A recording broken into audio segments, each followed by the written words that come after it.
CLion, a cross-platform IDE for C and C++. Download now. All right. Well, thanks everybody for joining. Welcome to ACCU, the first day. Great to see everybody. And you're at the case for graphics programming using the D language. So thanks for our audience here in person. Hello, folks online now or in the future. We're going to have a lot of fun here looking at what might be a new programming language for some folks, and maybe it'll be a language that's familiar for others. So we'll talk about this a little bit. I'll have the slides available very shortly on my website here, mshah.io, and any of the code examples as well will be pushed up as well so you can take a peek at those. So without further ado, let's go ahead and get started here. And at any time during the presentation, if you do have questions, feel free to ask. We'll run a microphone to you, and I'll try to repeat the question as well.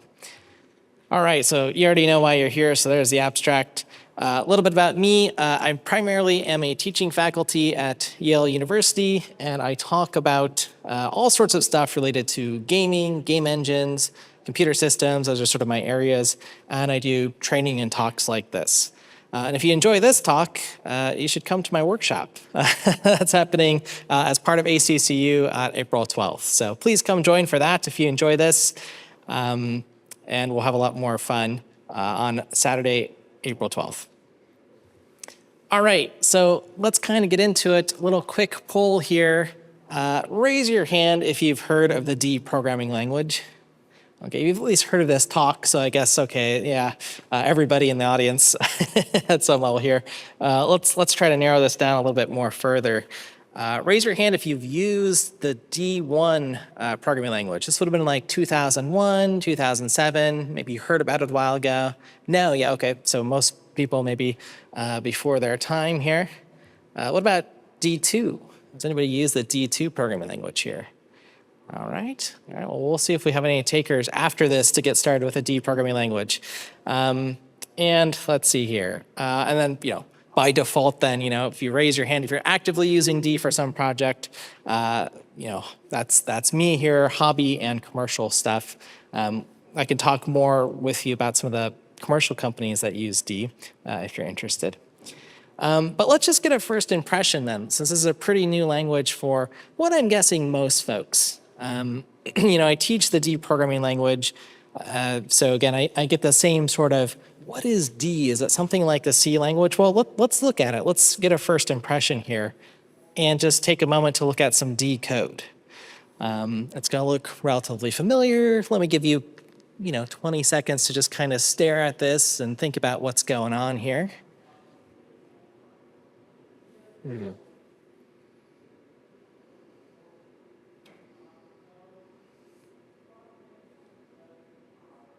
So, curly brace language. What do folks see going on here? I'll just take a hand and we can shout out this part. What do folks think this program is doing? Any guesses? Yeah. Sorting a compilation, then print start the program. Okay, great. I mean, that's kind of the full answer. I didn't give you a cheat sheet either. but we are a couple of things going, right? We've got a list of numbers here. I've got a enum, which might look familiar in other languages.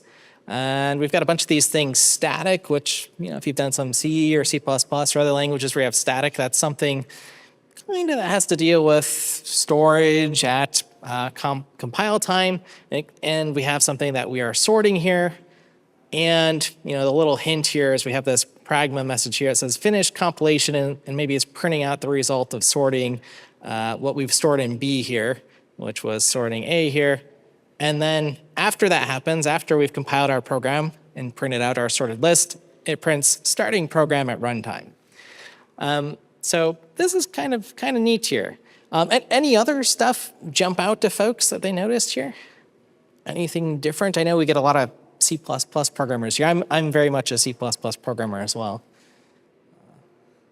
Yeah. Yeah, in the main function here, the imports. Yeah, so we have this sort of local import here. So sort of, again, we think of that sort of like with our namespaces or something in C++ where we have like using, or it could be local or global. We can actually do that with our imports here. So that's also something that's going to be a little bit new here. Yeah, anything else jumping out? Not type. Not type. Yeah, here, let's see. So at line, like, this is just enum A, and we're just deducing the type as the comment here. Yeah, so, these are probably going to be deduced to some int type here.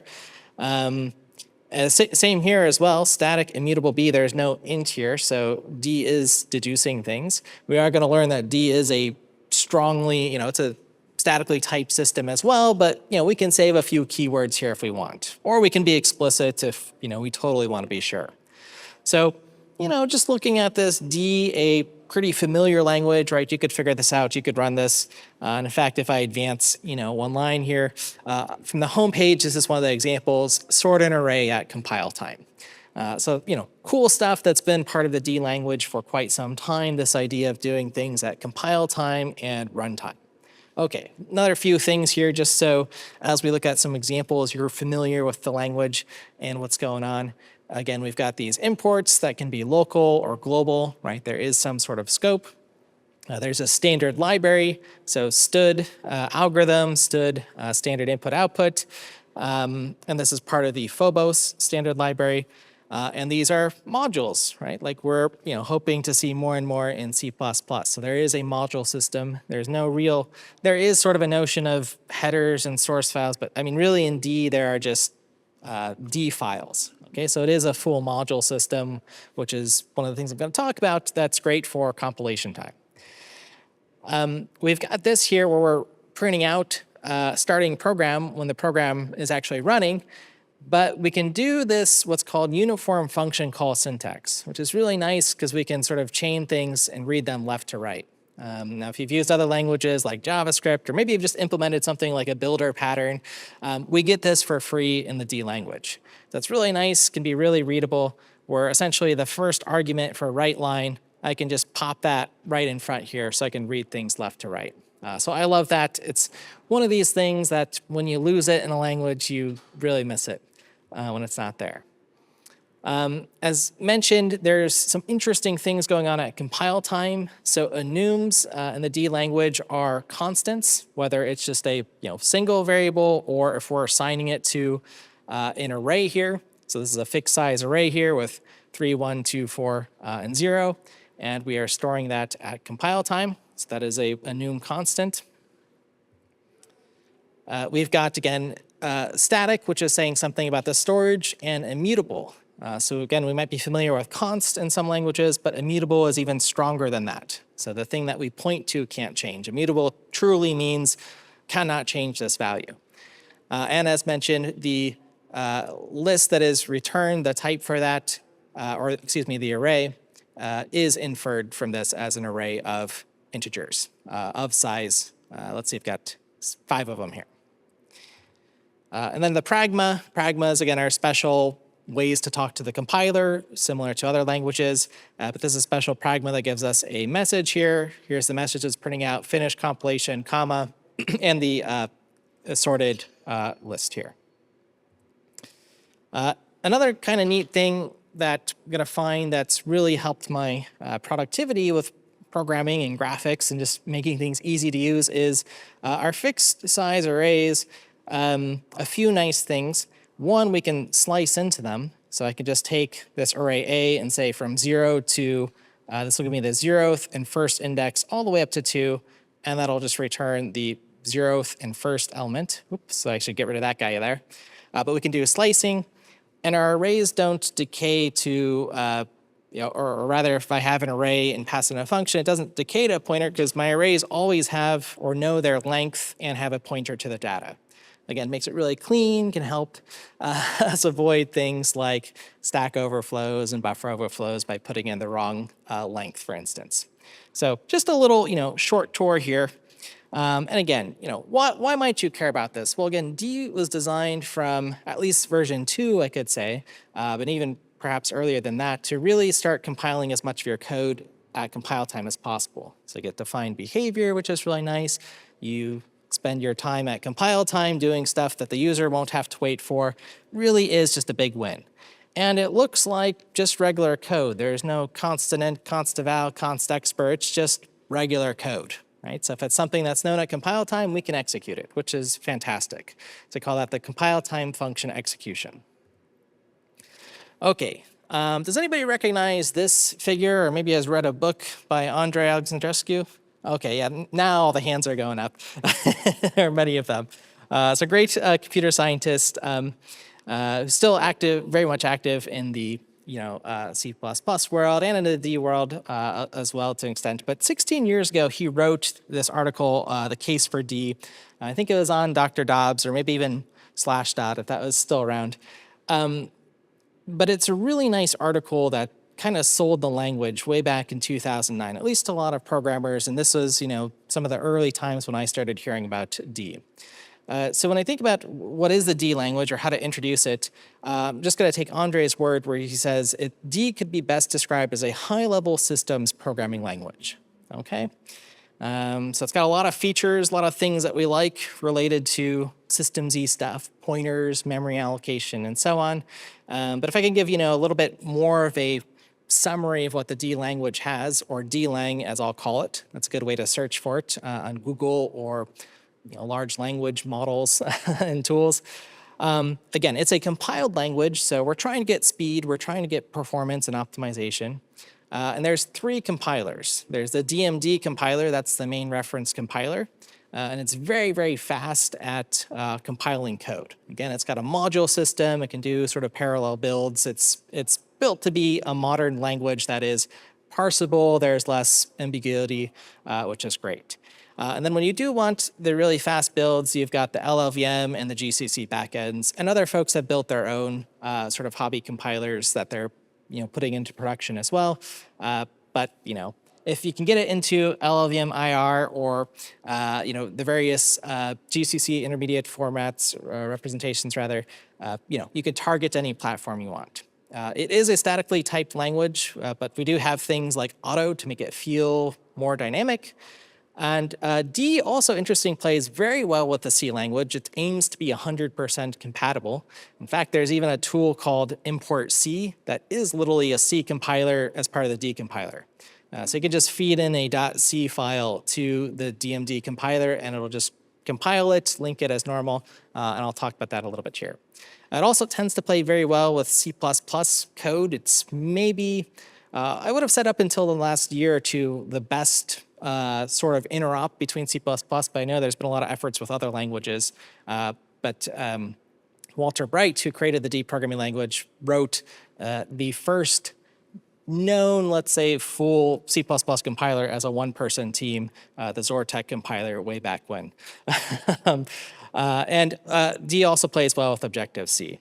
And there's a slew of modern language features. I'm going to introduce some of these in the context of how we're using them. Ranges, compile time, function execution, slicing, lambdas, mix-in, contracts, which is going on next door, I'll talk about. These had them. Unit testing, template constraints, which is just a fancy way of saying concepts. Many different memory allocation strategies, and a whole bunch of features. So it really is a modern language with multiple paradigms that you get to play around with. And that's one of the reasons why it helps me as a programmer grow. So again, my goal today is just to convince you this is the best programming language. And once you learn it, your career is done and it's over. Okay, all right, so I had to throw an April Fool's joke in here a little bit for April 1st for those who celebrate. That's not quite what I'm going to do, right? I'm not that naive to push a programming language, but I am going to talk about it. I mean, I am obviously excited enough to come here and give a talk, so I do really enjoy programming in the D language.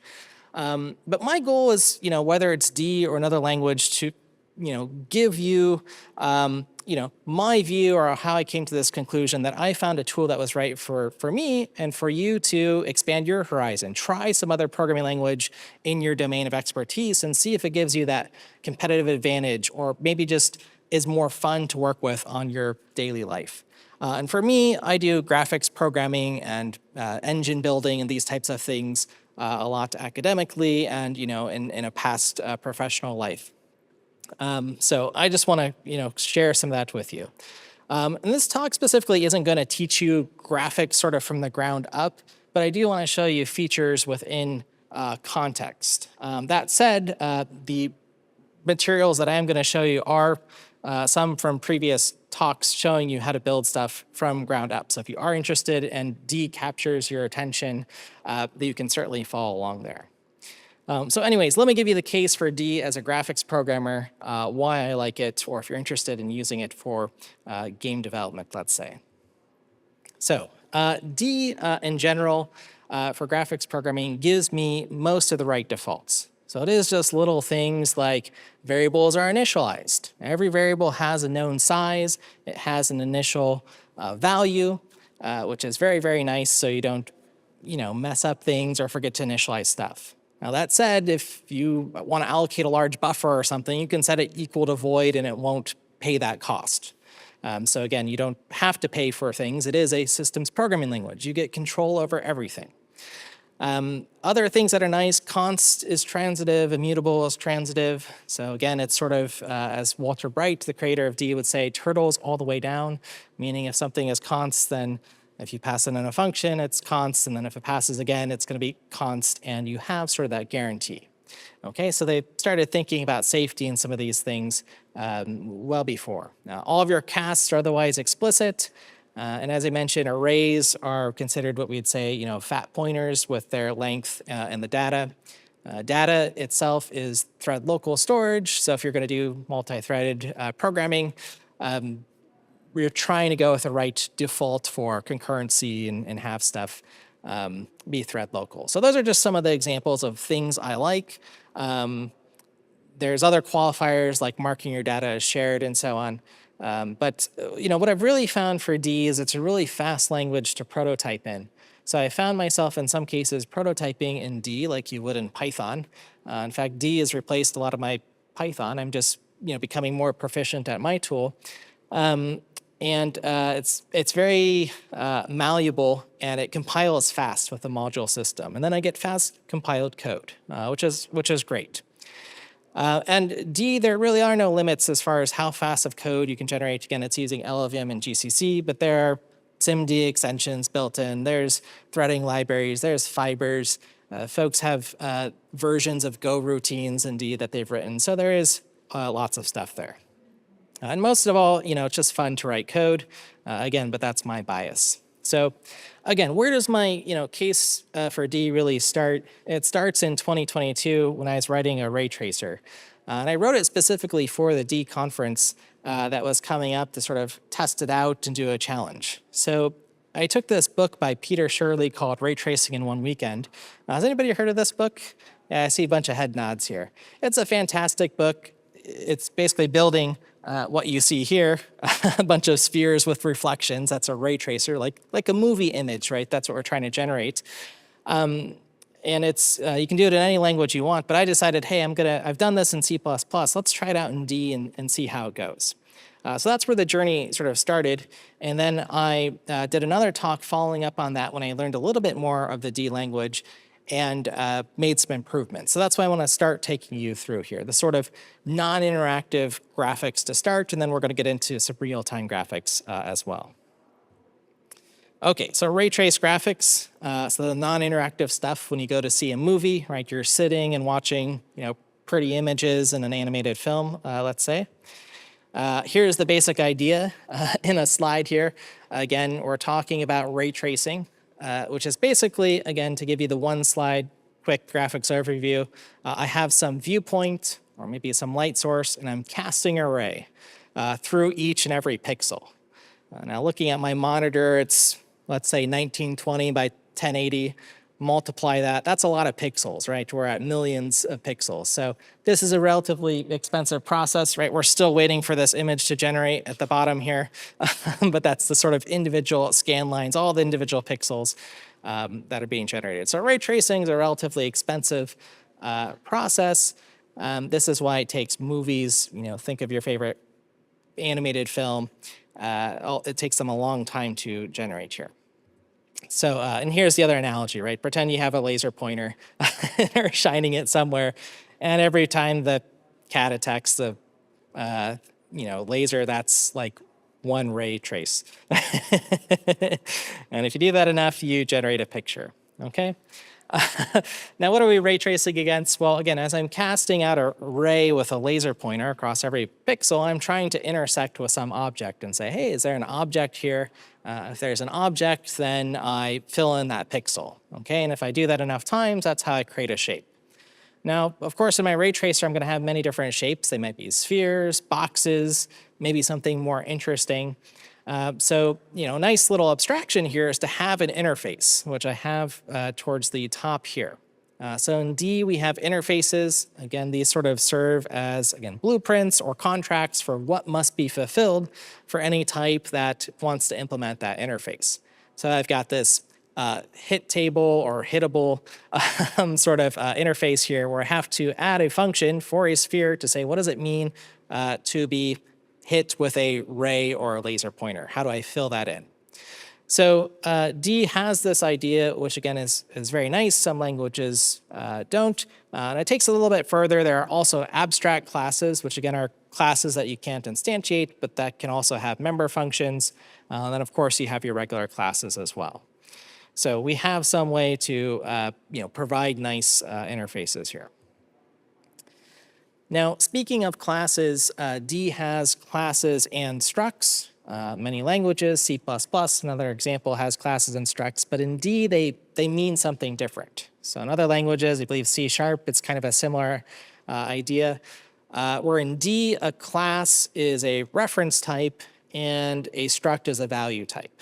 So classes have reference semantics. Structs, again, are values. So what that typically means, although again, it's a systems language, so anything goes, but classes are by default, you allocate on the heap. Classes allow for polymorphism because you have the reference semantics. Structs are by default usually stack allocated, although you can heap allocate them, no problem. And you don't have inheritance with structs as well. They are just the collection of data, sort of closer to like a record in other languages.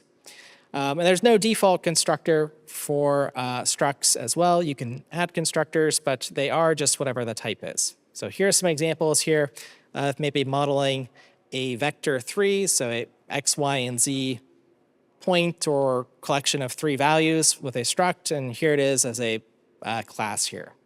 And now you'll notice that it's very easy to make this change of this keyword between struct and class because you don't have to do anything with the constructor names. It's just this every time, which is kind of nice. But you are making this design decision and committing to it right away and communicating that as part of the language. Should this be something that is something that we can inherit from, or should this have reference semantics? So again, you get to decide. Okay, so with that in mind, and we'll hold on to that idea because we'll talk about the performance or implications of using struct versus class. But D has a very clean template syntax. In fact, this is where I've learned pretty much all of my meta programming from the D language. I couldn't learn it from other languages because D, to me, it made sense here to just have parentheses after the type, and those were your parameters there. So it was very clean here to start. And you could put T ... and you could have variadic parameters and so on. But it's really a breeze here. And you can see from lines 10 to 12 where I can create an alias here for different types here, vec3i, vector 3, that's my struct type. And then the exclamation point is marking where the template parameters start being filled in. Okay, I can put parentheses there, or if I just have one, I could just put exclamation and then int, float, and double, and so on. Okay, so I can create aliases for these types here. And because we're doing graphics programming, if I have something that's a vector, I think about that as something with a magnitude and a direction, something that travels along a journey. That's different than a point. So I can create a type def, which is built into the standard library. And even though I want to use the same idea of storing 3 floating point numbers or 3 integer numbers, whatever this quantity is, these will not be comparable. So a point is not the same thing as a vector, right? Because there are certain operations, right? We don't want to add points together. That doesn't really make sense. So we can have that ability as well to sort of restrict our types. Yeah, a question. I think the microphone's running around. But those are aliases. those are not strong types. Correct. Maybe it's beating your purpose here, right? Yeah. Yes. For here, it's enough to just come down here and say that they're not the same types. We can finagle things that's not. Yeah, it's not as strong.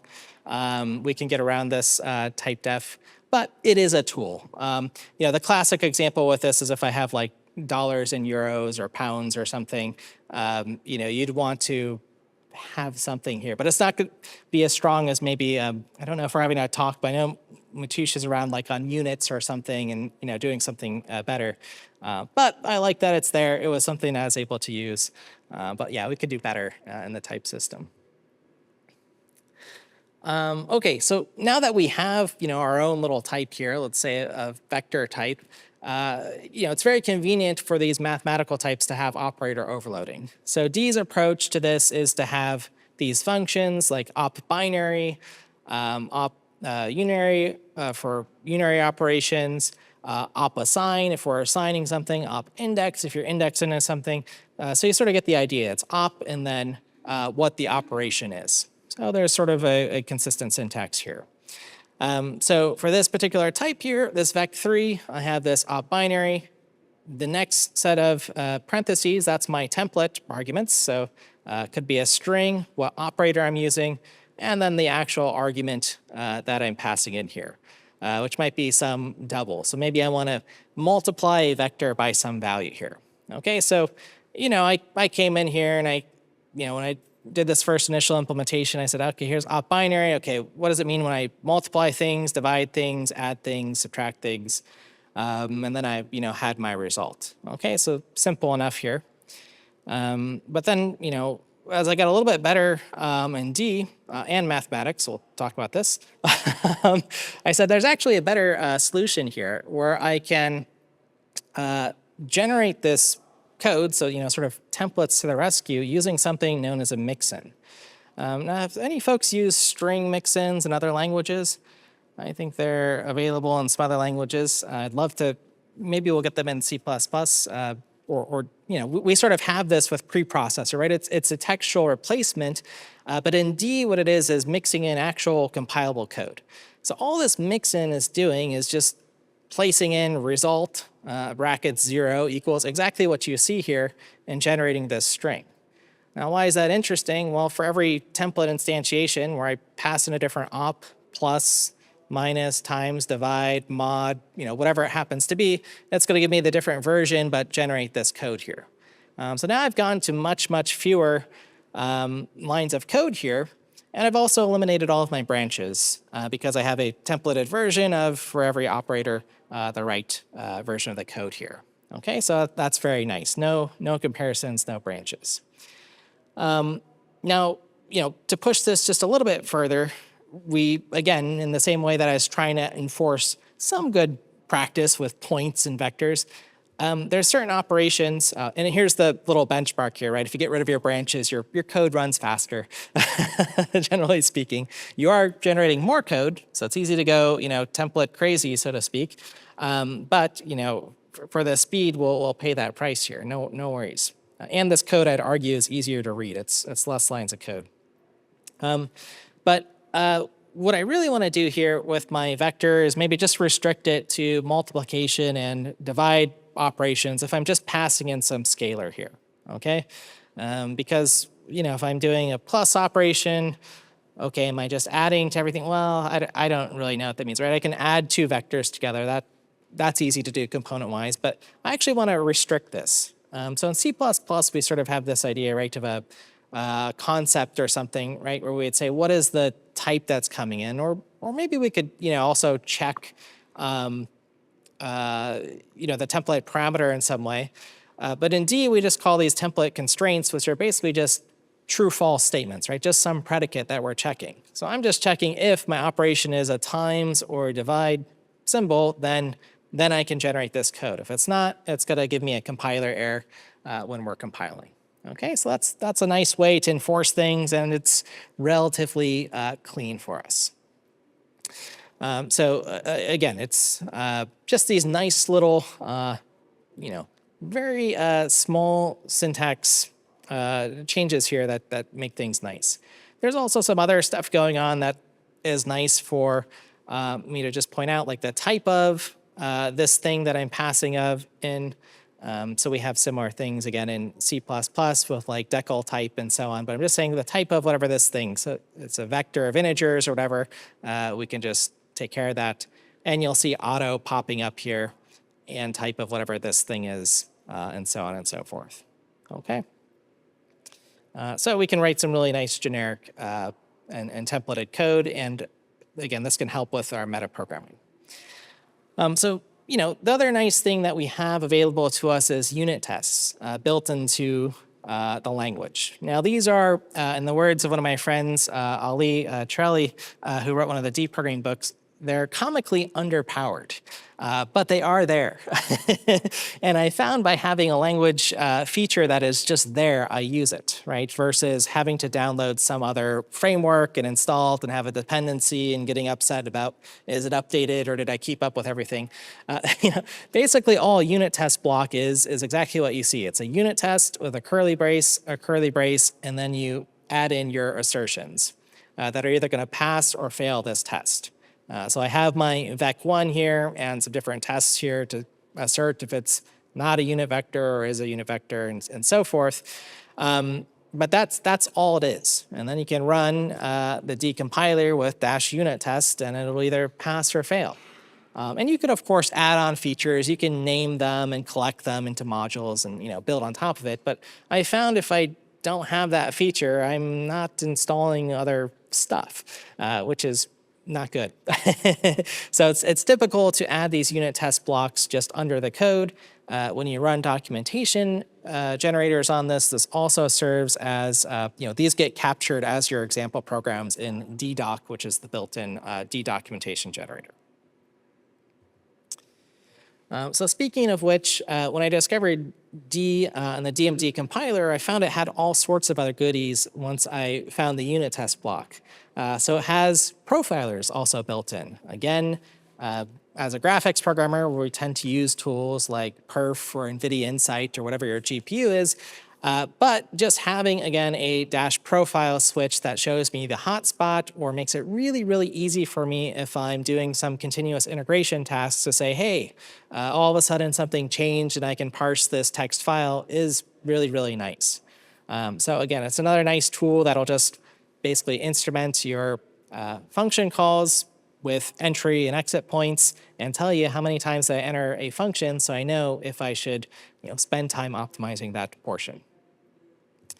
Speaking of which, there's a profile option for the garbage collector. So another key feature of the D language is it's garbage collected, which, well, I gotta talk about that if I'm gonna, especially with game programmers, we wanna have control of all of our performance. But we are able to profile how many allocations we have and where they're happening. Okay, so you can see that information is being reported here. Of course, you can use other profiling tools, but again, as a systems programming language, you want to have this information to know, did I allocate something? You can see in this particular example, if you're looking at it, you can see I did have this vec3 type as a class when I first wrote and did my translation of my program, and well, that just wasn't necessary. So I saw a bunch of allocations here, and I said, hey, that doesn't make sense. So of course, when I fixed that, my program got about twice as fast by just switching class to struct and not heap allocating everything, as you would imagine. I missed the talk earlier on heaps don't lie, but I imagine this was some discussion about the cost of allocating your memory. Okay, so again, with a ray tracer, we have, or really any graphics program, a lot of pixels that are being changed on your screen, so to speak, or that are being generated. So it is nice if we have some parallelism. So we have built-in STID parallelism. There's task pools and thread pools. There are fibers, which are sort of a coroutine like thing. But what I really want to show you with STID parallelism is just how easy it is to use here. So let me go ahead and just go to the example here. You'll see the lines commented out 76 and 77. And the only difference really that I did here, okay, I used .iota, which again in C++ we have a std iota for incrementing some range. But I said, okay, for all of my pixels, the height and the, well, I guess the height was, this is a square screen here, so the heights are the same. I look through all the pixels and I do dot parallel here, which just automatically spawns threads for me and will run the code basically within this for each loop. Okay, so I get this for free. This will instantiate a basically pool of threads that will recycle and keep executing in this for each block. Now, is this immune from data races? No, we have to know that we're working on a data parallel problem. But if I know that I'm just operating on every individual pixel one time, no problem, right? I can just cast array in every different pixel and do this with multiple threads and generate my image. So, just doing dot parallel, I get parallelism for free. And then if you need to, again, optimize from there, you can. But, this was a big win. This made my program, it was at 5.9 seconds in real time or wall clock time before to, 0.76 seconds. Just a small change there I got for free. Okay, very, very nice here. So again, D has a parallel mindset or was being built around the time. If folks have read Herb Sutter's, the free lunch is over, Dr. Dobbs article that was written, I want to say in 2001 or 2002. Maybe somebody can correct me. The free lunch has been over for a long time, so we need parallel support. And we're getting it in most all of our languages, or have had it in library support. But we want to make it easy to use, as easy as possible. Okay, so some other few things here, and then we'll move on to interactive graphics. Again, I've talked a little bit about D offering very good defaults, things like initializing values. All of your arrays are bounds checked, but you can turn that off when it comes time to do a release build. So that turns off all the bounds checking. It's just a compiler switch when you're pretty sure your program is ready to go, right? Your assertions turn off and so on. So, I did the release build and, we're down from, I think you'll see some benchmark later where it took me like 10 minutes to render an image to down to like 0.28 seconds or something like that. So we're doing much, much better here. And this is just with a regular DMD compiler. If we run this with GCC or which is GDC or the LDC compilers, we might even get even faster. So, we'll leave that as a exercise here. So anyways, here's what I generated, some nice, HDMI ready images with a D made out of spheres, and here as well. So not bad for 24 hours of work. And one iteration with some feedback and learning on how to make things a little bit faster here. All right, so, that's my, part of my case for D here. And when I did these talks, I was encouraged enough that I actually decided I would start teaching D in university. And again, I got the same, I got a look from students when they said, what is the D language? Like, I've heard of it. That's after C. It must exist. But what was kind of interesting is the term that I did that, I started with my software engineering course, and you could look at whatever you thought the best C++ project was from the prior term, and the average, or I'll say lower scoring assignments when I did it in D were much better. Now, why? Did the students enjoy it? I think it just had to do with how easy maybe the language was to pick up and what it gave you immediately. Now, would this hold true after a multi-year project? Who knows, right? Yet to be determined. But there was enough evidence here to say that, okay, now I can teach students about parallelism and using code coverage tools and profilers. That's just all built in there. So there were some very interesting outcomes. And, it wasn't all roses necessarily to say. I still, again, this isn't a talk about one language versus the other, although I'll hold that thought for us, the slide. But if you watch this talk, you're going to hear the students give their part. So I gave it the first part. And then I told them, look, just be honest. Talk about how your experience was. And they were. I think they were very honest about would they continue using the D language or not. So how many folks, did anybody see my talk last year at ACCU about how C++, yeah, a few folks improved my C D improved my C++ and C++ improved my D. I mean, this is the thumbnail that gets the views here, right? But the truth was, again, expanding your sort of programming palette, just like you would eat different foods to expand your palette and enjoy things, just really is a valuable lesson. So D's helped me, again, iterate, and things that I can see in that language, I can then bring over to C++ and vice versa, or any language. I think this is true of. So let's kind of talk about some real-time graphics stuff now in the D programming language. So we've got, the ray tracers are a great way to get started with the language, learn about some performance things. But the real-time stuff is more what I'm focusing on now these days. And generally speaking, if you look at the gaming industry, they're using some sort of systems programming language. C++ is still, by far the dominant language for AAA games. There's a lot of C# as well in various game engines, but I don't think it would be controversial for me to make that claim from my knowledge and what I know. I mean, the main engines like Unreal Engine and so on there's a lot of C++ in there, systems programming. So, these are using graphics APIs like OpenGL, Vulkan, Metal, Direct3D, and at least OpenGL and Vulkan are C-based APIs. And again, we're working with C and C++ for the most part.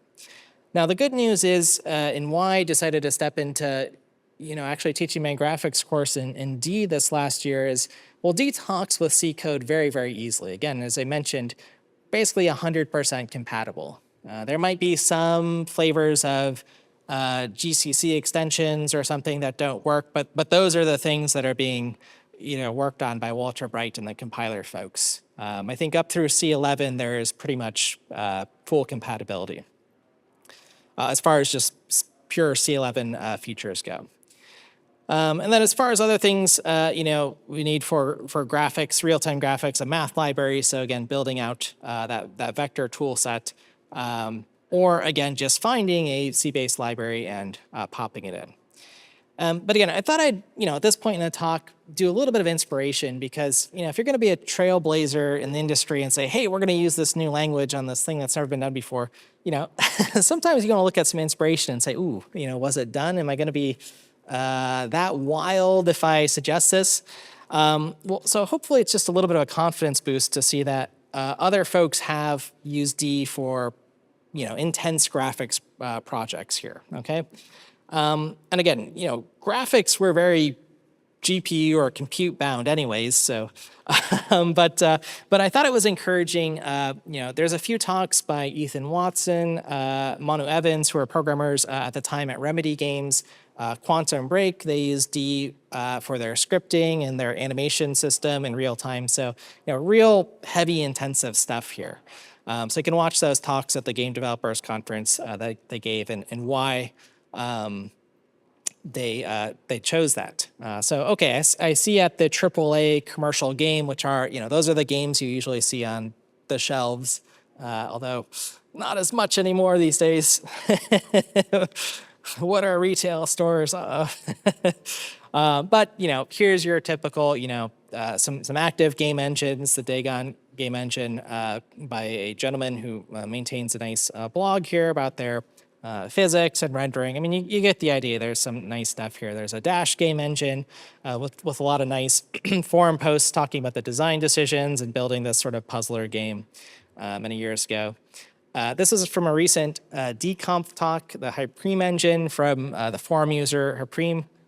And it was kind of interesting because it was running on, this is running in the browser, and he had a version running on Nintendo Switch and Android and several other platforms. So again, it just kind of proved there is some viability here if you're building a game engine and can target a lot of different platforms. Here's a recent game that's about to be released on Steam. No affiliation, but I thought it was a nice tie-in of a real-time thing and maybe some ray tracing going on. But using Direct3D and looks quite pretty. Again, commercial game project, so cool.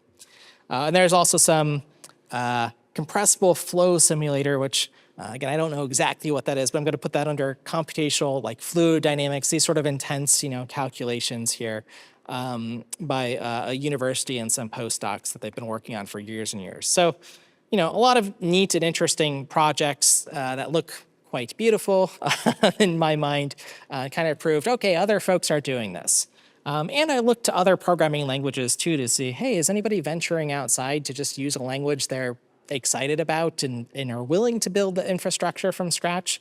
And there's many examples. Pig, Zig, Rust, the Beef language. There is a recent game, if you've ever heard of that.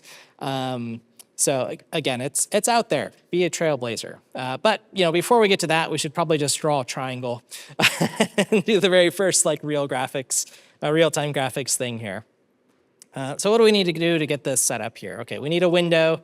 I'm using OpenGL here, modern OpenGL 4.1 in these examples. And we need to upload some data to our graphics card. Okay, if we can upload one triangle, we can do a million here. So in D, there's plenty of support for bindings, which are basically the interfaces or the equivalent of a header file, right? You're just importing in a library that says, here is a C function, here is a C struct, and then you can just call it within D, okay? So a bunch of those are available for your favorite OpenGL libraries, Direct3D libraries, and so on, and Vulkan as well, which I'll mention at the end. So here's kind of what it looks like. If you don't want to use any of those bindings because you want to do it yourself, I always like to learn how stuff works here. But you basically have extern C, right? You can sort of decorate your functions, the calling convention, and just say here's a struct for, GLFW monitor, which is something about your monitor. Maybe more interesting, here's a list of functions from lines 26 through 35 on all the C function calls, right? I'm just defining them here with extern C. Okay, so I did this manually. There's tools to do this automatically as well, to just take a C header file and give you this. But that's the idea, that you can have control over the calling convention. You can do extern C++. You can do extern Objective-C. You can do extern D as well if you're building just a D library. So again, you have a lot of control and flexibility there. Then otherwise, you can do the classic, if you've done some graphics programming, set up this file yourself, like with a extension loading library, and choose the language D and generate these files and import them if you like. And then usually you have to call some sort of setup function, which finds a bunch of function pointers and says, hey, here's the graphics function that knows how to talk to my graphics hardware. Okay, so that's the basic idea there. Now, if you don't want to, again, bother with this, it's easiest to just sort of import one of these libraries and call, its function. But sort of an interesting thing that you can do, and I've highlighted this thing here. This is just in the middle of one of my D files, which I call, again, a module, so it is a D module. I have this function decorated. It's called shared static this. So modules, or D files, can have constructors and destructors themselves, which is kind of nice. So the module is your basic encapsulation layer. And again, this is helping me understand the C++, ideas as well a little bit. But that way, if I'm doing any initialization code, I can just set it up for things like setting up function pointers. As soon as my program starts, before main, these will be called. There is a defined order, I think based on how they are set up, or how they're loaded in, rather, the files. So if you're just initializing something, you can use this as an option. Shared means amongst all threads. And again, static this is once for this module. Now in a game, if you have a subsystem that you need more granular control, where you need to call a setup or start or shut down function, rather, right, you don't want to use this. But again, it's available if you have some code that you want to initialize at the start of your program.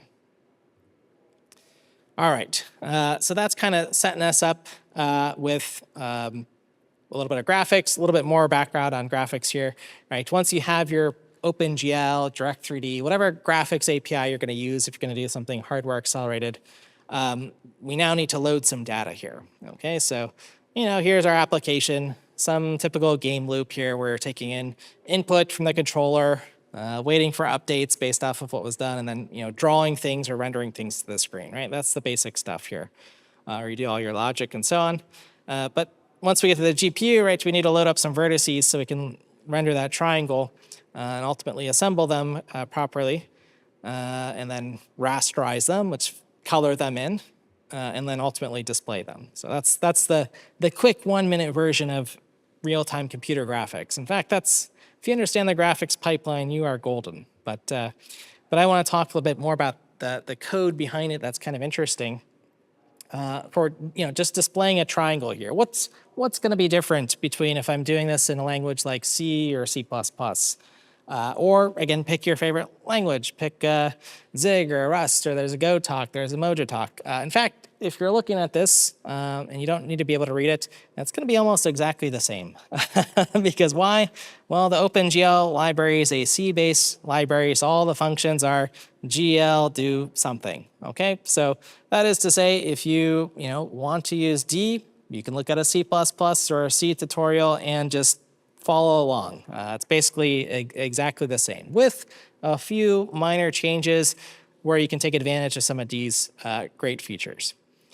Okay, so what do I mean by that? Well, sometimes for debugging, I just sprinkle in these pragma messages, especially if I've got a populated fixed size array here with a bunch of vertex data for positions and colors of the vertices. So I can just output the length at compile time and make sure that is a multiple of 3, right? Just so I know, right? 3 vertices, 3 colors per vertices, that's a good number. Why did I do that in this particular example? Well, I was debugging this, the dreaded, whatever, a black or a white or whatever triangle, but not the colors that I wanted. Uh-oh. So I made this mistake, right? You sprinkle in a little pragma at compile time.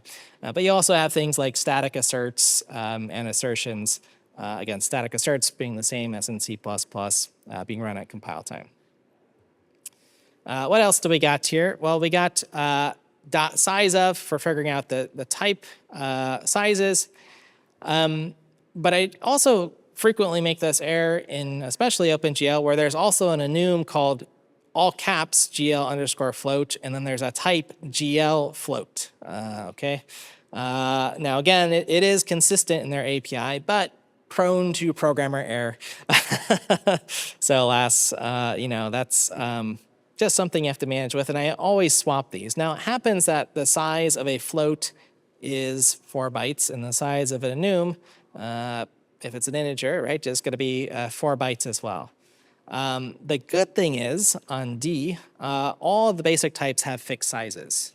So there's no, real, all of them except for there is a real type that can have 80 bytes or excuse me, 10 bytes or more, let's say. But an int is always 4 bytes, short is always 2 bytes, and so on. Okay, so that is one that I just had to watch out for because it was consistent, which was great. But I have worked on machines where an int is 2 bytes. So anyways, you can catch these. Casts are also, again, I'll just draw your attention towards the right here, explicit in D, meaning you use the keyword cast. So you can always kind of draw your attention. There's, if you do a C-style cast, it'll give you an error in the compiler and say, hey, you're doing a C-style cast, please add the word cast in front of it, which is kind of nice to catch here. Okay, so that's just a little bit on setting up the geometry, some little gotchas, things that I was able to help resolve just based off language features here. If I want to draw something in a graphics program and I'm using a modern API, you have to write these things called shaders. And a shader is itself just a little program that has a main function that says, where do I place vertices? Or how do I color in pixels, right? It's a little program here. So here's all the code you need for writing a shader. But what you'll notice, and what I'm going to highlight here, is there's nothing about parsing a shader program or anything. I just use this here, import, and then the file path, okay? So this is very similar if you're familiar with, I believe, C23, or maybe it's C26, just has embed. So I just want to embed a string in my program somewhere. I don't want to even parse this thing. I just want to write it in my file and then just bring it in here. Okay. Now, there are, of course, valid reasons we want to parse our shader programs and do nifty things with them. But for just getting started, or if you want to embed any data and potentially be able to run some algorithm or something on it at compile time, right? This is a really easy way to just bring in a file or a collection of data. Okay. So I really like this. I really like embed. I'm excited about that in C, that is there. Okay. So some objects. Okay, let's do something more interesting than triangles and talk about what we can do here. Let's say we want to draw, again, something way more interesting than triangles. Let's load some data from a file. Okay, well, to the right is an entire parser for this bunny here. It takes in the colors, the vertices, how the vertices connect, the faces. It fits in a slide. Okay, it's a little bit maybe tiny for you folks in the back row. But we could do things quite concisely. Now, why can we do things concisely? Well, again, the uniform function call syntax to the rescue, right? I can just read this left to right, saying I have a line, I want to split it based off of spaces, convert it to an array, remove the first index, and then for each of them, I do this little lambda here where I push back into this vertices dynamic array the text value that's being converted to a float. Okay, I can read that. I can understand, right, as a sentence what that's doing. It might have taken me a little while to think about how to do it, but once you have it, simple as that, right? So very, very concise.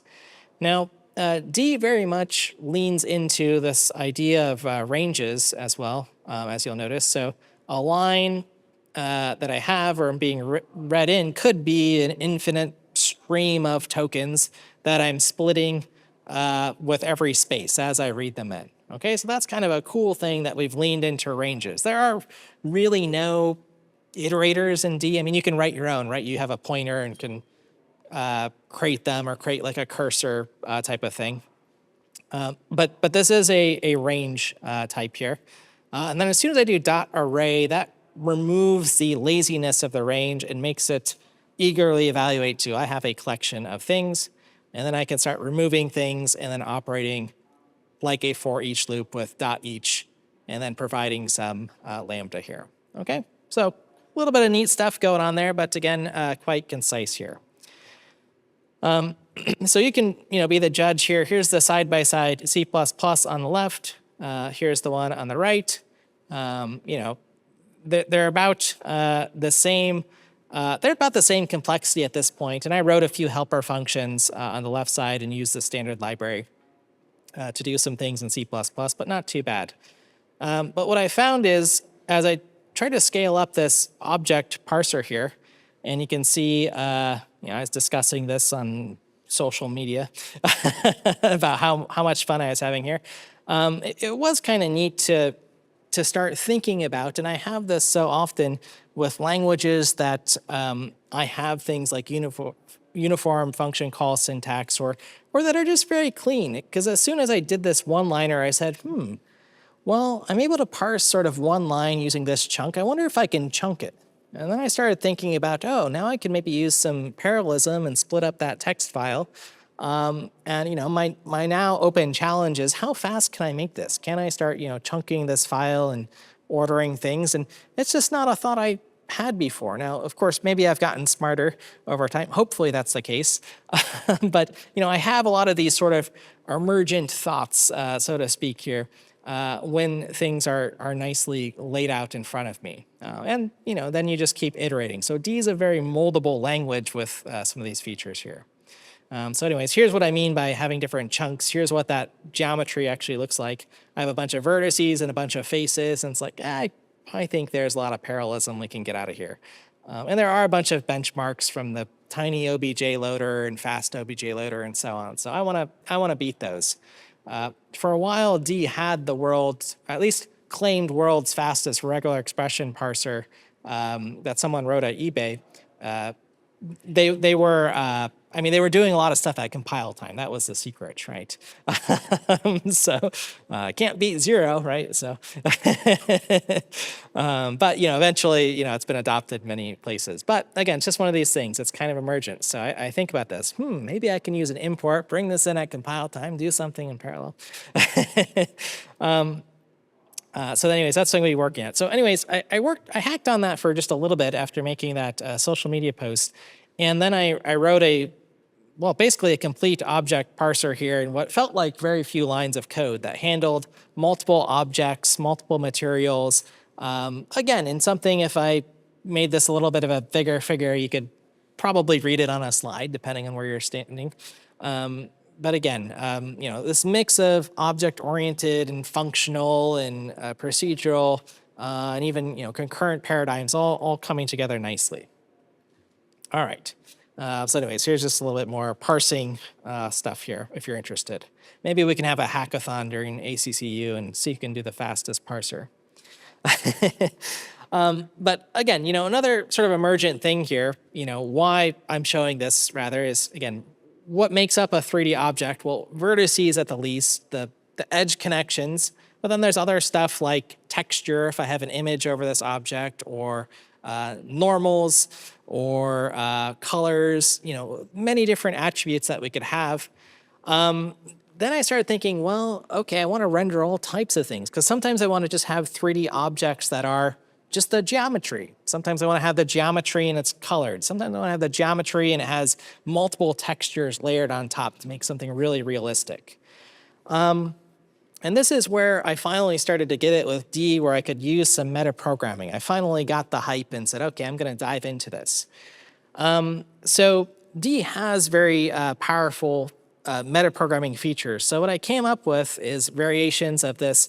I just called it, flexible vertex format here, which is basically to say, okay, I'm going to have this variadic template here. So again, flexible vertex format, exclamation mark means we're going to pass in some template arguments, and I want to pass in a vertex, a texture coordinate, maybe a normal 3D, and that's going to be some sort of geometry thing. Or maybe I just want 3 floating point values, right? Just the positions of vertices or points for whatever reason. Now, okay, so that's sort of the setup here if I've got this templated thing. So again, when I say metaprogramming, I'm always meaning how do I get the compiler to generate code or write an algorithm that generates code for me? Well, that's this bottom part here, okay? So, to say the least, or to make this a sort of quick statement, is we have static for each in the D language. We have static if. They've been around for a very long time.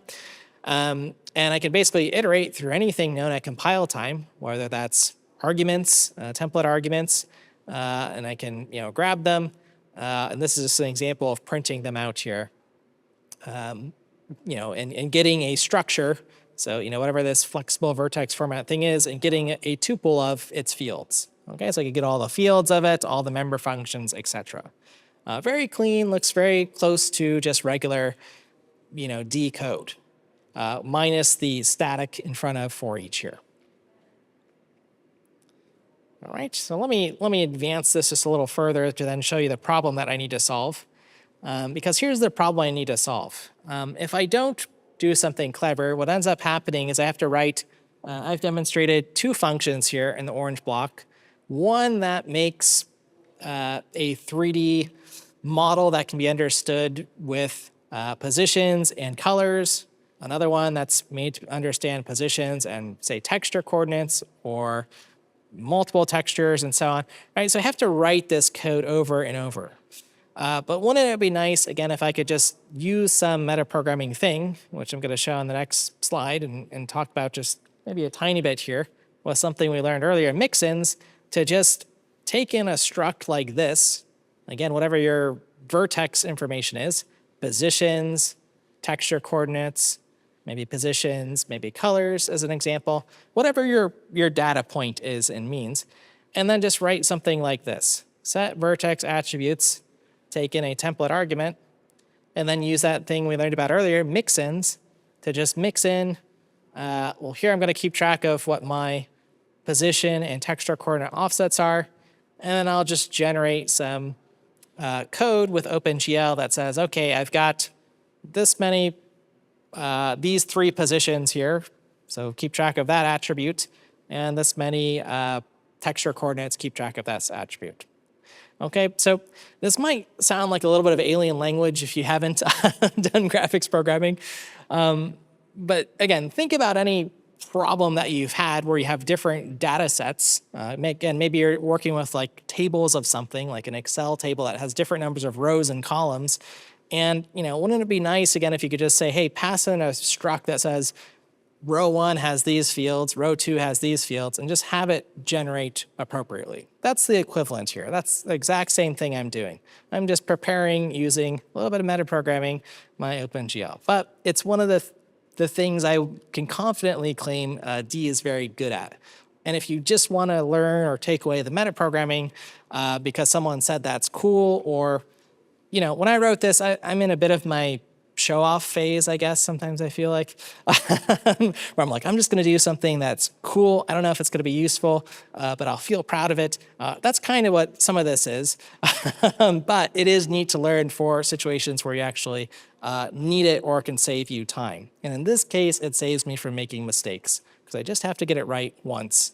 And I only have to pass in a struct, or somebody using my code just needs to know how to pass in a struct into this function. Okay? So that's, yeah. So here, all it's not just metaprogramming, it's actually reflection, right? Yes, yeah. So the question was tuple of, it is, well, and the response is this is compile time reflection. Yeah, yeah. So at compile time, I know whatever this type is has these fields here, a float 3 of a position and a float 2 of texture. Yeah. And I think we're getting, I haven't read the C++ 26 proposals, but I know we're getting some reflection-y stuff here. But it's here. You can start learning it here and then, choose your tool. I like using it here right now. And it's clean. I think it's very, very clean. All right, a few more graphics things here. Render targets, this idea of wanting to have multiple passes to sort of generate a scene.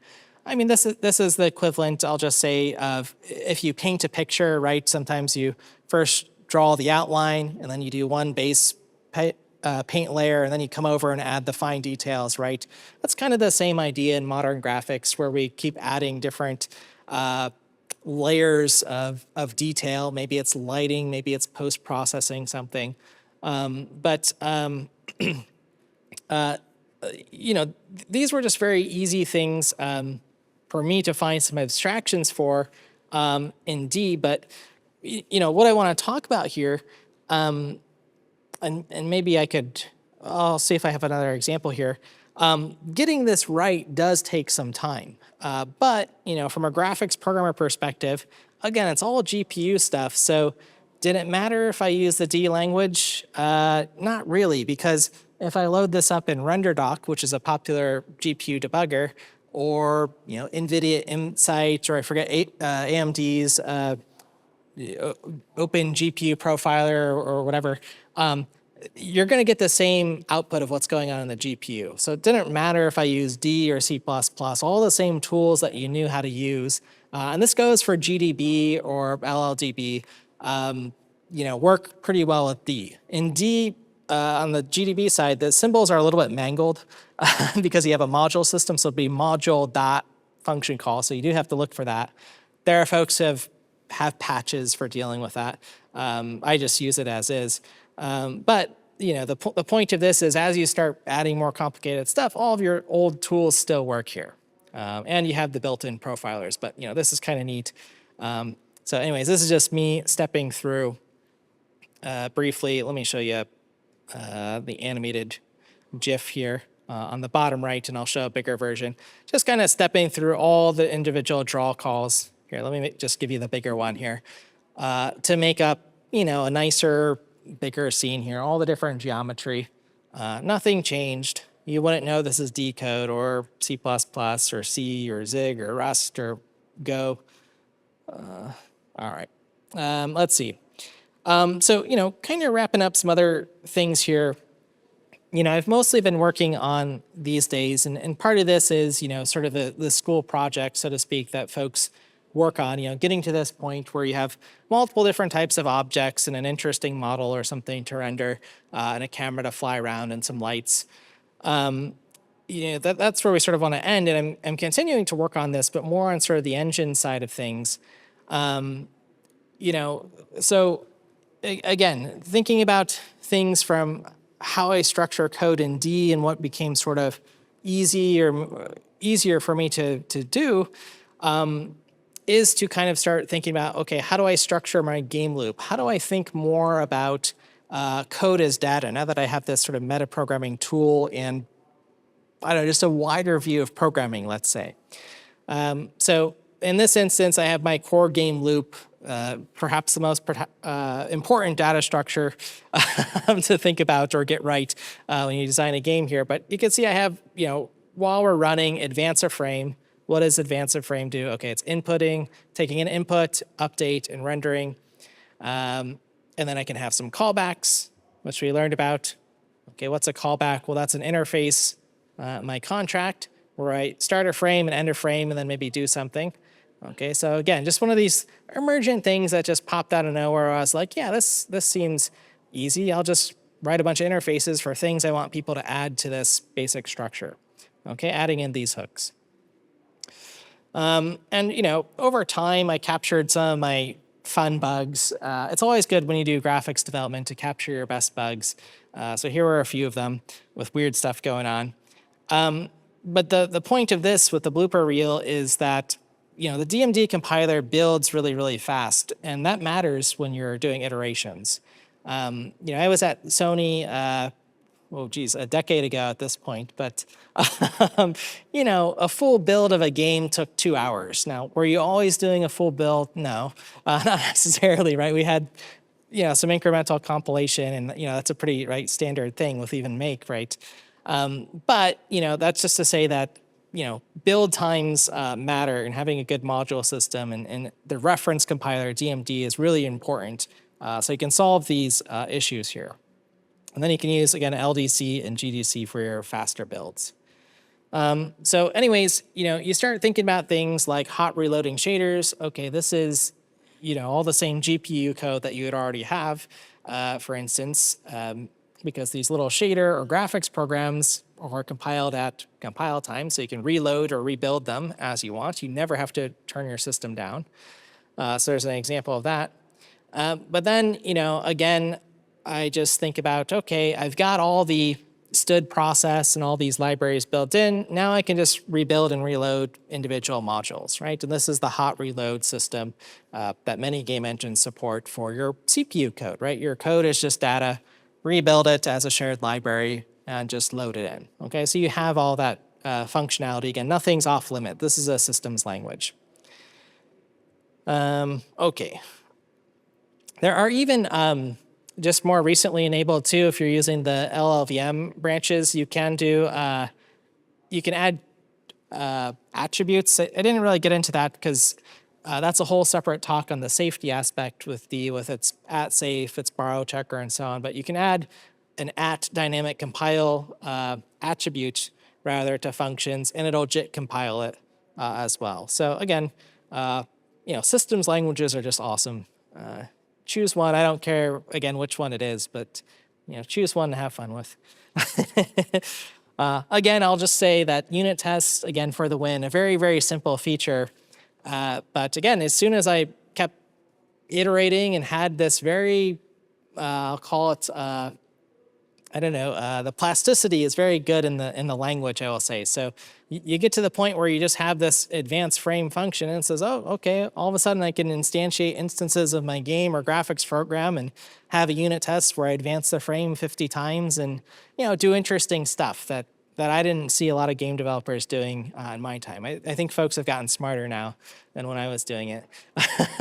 But it is there here. Okay, so a few things as we're getting to the wrap up here. Other big things that come up here. So D is a garbage collected language. So it's a systems language that's garbage collected. I have learned to sort of, just be careful with memory, I suppose. It's my summary. But I was trying to ask around, and unfortunately, I'm just not that popular on social media, so I didn't get any answers. And I said, hey, isn't the Unreal Engine, which is a really popular C++ engine, didn't they build a garbage collector in it? And, I got crickets. And eventually I found this, great blog that said, yeah, there are parts of the engine that are garbage collected. And, for years, I've almost thought about giving all of my talks because D had a very strong reputation as fun language, but it has a GC. And I never have actually seen that as a disadvantage. Now, some of you might be in domains where, yeah, absolutely not, right? You can't do stuff, but you can turn it off. I'll show you in a slide if you want. You can control it. And, you can just not allocate either in your hot loop. We know how to profile for that. Or, a lot of games allocate all their memory up front. You should know how many objects exist in your game world. It is something you do have to be disciplined about, but it's not for me. It's not a deal breaker. Again, maybe in other domains, I understand how it could be, but for games, you can avoid all allocations in your main loop. There's other things like runtime, polymorphism that you might want to be a little bit careful with, but you can, again, it's a systems programming language. You can write your own. Here's a library to give you polymorphic types with structs if you want. I actually wrote my own. It's not as good as this by any means. That Tila Neves, who's one of the maintainers of the D standard library, did a nice job on. But again, you can kind of do whatever you want. That's sort of my point of this. So if you want to write your own newer, faster garbage collector, people are working on that in D. If you want polymorphic types that don't have, the costs or semantics of classes or differ in some way, you can write it. And there is a better C mode, which is, it's basically a mode. What it does, if you add the flag -better C, it gets rid of the runtime. The language runtime goes away. So you don't have the garbage collector. You do lose some of the features, right? You don't have garbage collection. You'll have to implement your own array type and associative array type and some of these things. But you can see from this little tiny example, the point of this is that, here's the assembly generated. There's no other overhead. So if you want to do bare metal programming or make super portable code, or if you want to, build the ultimate graphics or game engine from scratch, you can do it in the better C mode and just get, some of the nicer features of D, like the lambdas, the safety, and a few of those things that you can turn on and off, the unit tests, all the compile time stuff, all the template stuff, the metaprogramming. You get all that stuff in, in an enhanced or, again, better C mode, let's say. Again, I'm not making claims that, again, one language is better than the other. This is sort of how the flag is named. Okay, a few other handy things that I didn't really touch on, but there are contracts in D. So there's preconditions, postconditions. You can write an invariant that'll basically check an assertion after every member function. Is size less than, is size negative or something like that. You can check if you get not a NaN value. So again, these are just nice things, again, for safety, the types of things you might want in your debug builds. Again, it's very easy to template code. I think we've covered some of my excitement for that. And in so many places, anywhere in my OpenGL code, again, where I have like an enum, that's usually my sign to be like, okay, can I template something here? Like if you're compiling a shader, the vertex shader versus the fragment shader, right? I can make that a template and start getting rid of branches in my code if I want. So that's just a quick note on that. And so frequently, I didn't do justice because I didn't make this sort of an intro talk. Maybe we deserve an intro to D from scratch kind of talk next year. But I just want to draw your attention to line 10. This part here where I've got the associative array here. So this is a map, std map, unordered map in C++. The key is a string, and the value here is a OpenGL unsigned integer. But that's it. It's a very clean way. Associative arrays or again dictionaries look pretty much like they do in Python or this other language. So because it's easy to type, and again, this is a silly thing. It shouldn't be this way, but it has been for me. Because it's easy to type, there's so many times where I use this sort of mapping a key that's a string to some value that's an integer, especially in these graphics APIs where you just have integer values, it just kind of makes my code a lot cleaner and more debuggable. I can understand what my system's doing because I always have a map of integer values to some string name. So anyways, you can kind of dig through this code if you want to see how I use pipelines and stuff when you go into OpenGL. But again, the point is if you make language features that are handy or build in the data structures and make them easy to use, people will use them. And hopefully it'll make their code better in some way. And in my use case here, it makes it more readable, more maintainable, more debuggable. Okay, so if you want to learn more about the D language, right, you can come talk to me at any point. But there's a great history of programming language paper on D written by Walter, Andre, and Michael Parker, who is also part of the D Language Foundation, and a great writer. He wrote a book, so that's what I'd recommend. There's lots of talks. You can find all of my talks that I've referenced here throughout the slides. There's a free D programming book. There's lots of great resources on the D language website. This is the Dub language repository. If I didn't cover your favorite graphics API, search for Vulkan, search for Direct3D, search for Metal, you'll find it, some sort of binding so that you can actually try it out. All right, and of course there's a great D language tour, so you can do that ray tracer challenge here with just what you know from the online tour. All right, so we're going to have some time for questions, but I hope overall you enjoyed learning about the D language, or at least indulging a little bit, and maybe seeing some features or things that you might think about in your language of choice that you want to learn, and hopefully give the D programming language a try. It's been a real joy for me, both professionally in my teaching and work now, to be using, sort of manifesting the language that I want to use on a daily basis and making that happen. I see it as a competitive advantage, or otherwise just as a way to improve myself as an engineer. I think it's a language built for engineers. So go find whatever that's going to be for you, whether it's D or some other toolkit. With that said, I'm happy to take questions or hang around with folks. I'll be here all week. So thank you.